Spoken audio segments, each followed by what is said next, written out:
घर में अचानक ऐसा हंगामा मच जाता है कि हर कोई घबरा उठता है। सभी की नजरें एक ही दिशा में टिक जाती हैं। सामने का नजारा देखकर किसी को अपनी आंखों पर यकीन नहीं होता। दो लोग अजीब तरह से झूमते हुए नाच रहे हैं, जैसे उन्हें अपने आसपास हो रही किसी भी बात का बिल्कुल एहसास ही नहीं है। एक आवाज गूंजती है, ये सब हो क्या रहा है? कोई जाकर इन्हें रोको। लेकिन कोई भी तुरंत आगे बढ़ने की हिम्मत नहीं जुटा पाता। हर किसी के चेहरे पर डर, हैरानी और बेचैनी साफ दिखाई देने लगती है। ऐसा लग रहा था मानो किसी ने जानबूझकर पूरा माहौल बिगाड़ दिया हो। तभी कुछ लोगों का ध्यान कमरे की ओर जाता है।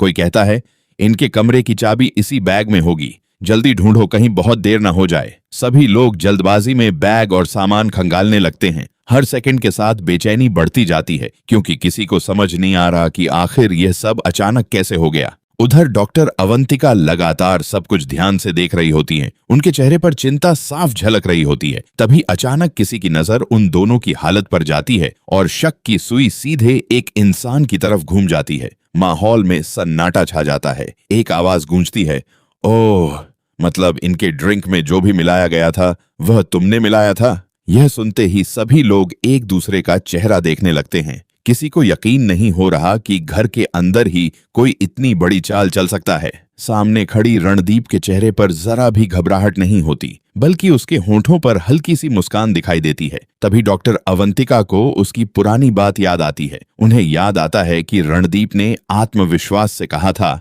मैं सिर्फ बातें नहीं करती, करके दिखाती हूँ।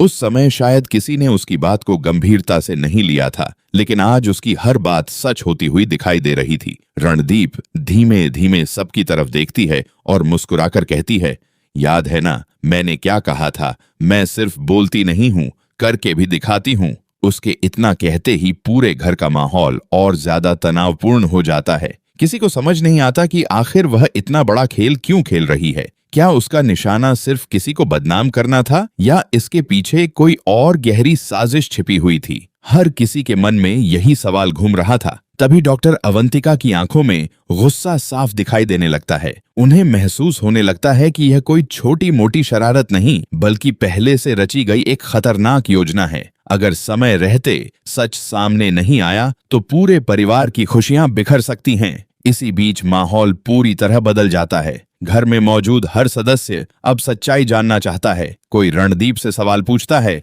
तो कोई डॉक्टर अवंतिका का साथ देता है। लेकिन रणदीप बिना डरे सबकी आंखों में आंखें डालकर खड़ी रहती है। उसके चेहरे का आत्मविश्वास देखकर ऐसा लग रहा था जैसे उसे पहले से पता हो कि आगे क्या होने वाला है। तभी आरंभ वहां पहुंचता है। वह कुछ पल तक सबको देखता रहता है और समझने की कोशिश करता है कि आखिर मामला क्या है। लेकिन इससे पहले कि वह कुछ कह पाता, एक और बड़ा आरोप हवा में गूंज उठता है। माहौल और भी ज्यादा गर्म हो जाता है। अब हर कोई किसी न किसी पर शक करने लगा था। विश्वास और रिश्तों की नींव हिलने लगी थी। जो परिवार कुछ देर पहले तक खुश था, अब उसी परिवार में एक दूसरे पर आरोप लगने शुरू हो चुके थे। तभी डॉक्टर अवंतिका गुस्से से आगे बढ़ती हैं। उनकी आवाज पूरे हॉल में गूंज उठती है, मैंने पहले ही चेतावनी दी थी। अगर मेरे बच्चे को दोबारा नुकसान पहुंचाने की कोशिश की गई तो मैं सिर्फ चुप नहीं बैठूंगी। मैं तुम्हें इस घर से बाहर निकलवा कर ही दम लूंगी।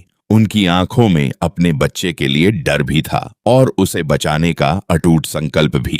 यह सुनकर कुछ लोग उनके समर्थन में खड़े हो जाते हैं, जबकि कुछ अब भी उलझन में थे कि असली दोषी कौन है। लेकिन रणदीप के चेहरे पर अब भी वही रहस्यमयी मुस्कान बनी रहती है, जिससे साफ लग रहा था कि उसके पास अभी भी कोई ऐसा राज है जो पूरे खेल का रुख बदल सकता है। कुछ पल बाद वह ताली बजाती है और व्यंग्य भरे अंदाज में कहती है, शाबाश आरंभ, आखिर तुमने साबित कर ही दिया कि तुम किसी के पैरों की धूल नहीं हो। लेकिन अफसोस, अब बहुत देर हो चुकी है। उसके शब्द सुनकर हर कोई चौंक जाता है। किसी को समझ नहीं आता कि वह आखिर किस तरफ इशारा कर रही है। फिर वह धीरे धीरे डॉक्टर अवंतिका की ओर मुड़ती है, मुस्कुराती है और कहती है, बाय बाय डॉक्टर अवंतिका, आपसे मिलकर अच्छा नहीं लगा। उसके यह शब्द पूरे घर में सन्नाटा फैला देते हैं। ऐसा लगता है मानो उसने कोई ऐसा कदम उठा लिया हो जिसका असर पूरे परिवार पर बहुत भारी पड़ने वाला है। डॉक्टर अवंतिका की आंखों में चिंता साफ दिखाई देती है, जबकि आरंभ समझ जाता है कि यह कहानी अभी खत्म नहीं हुई है। असली तूफान तो अब शुरू होने वाला है, क्योंकि अगले ही पल एक ऐसा सच सामने आएगा जो न सिर्फ रिश्तों की परीक्षा लेगा बल्कि पूरे परिवार की किस्मत भी हमेशा के लिए बदल देगा।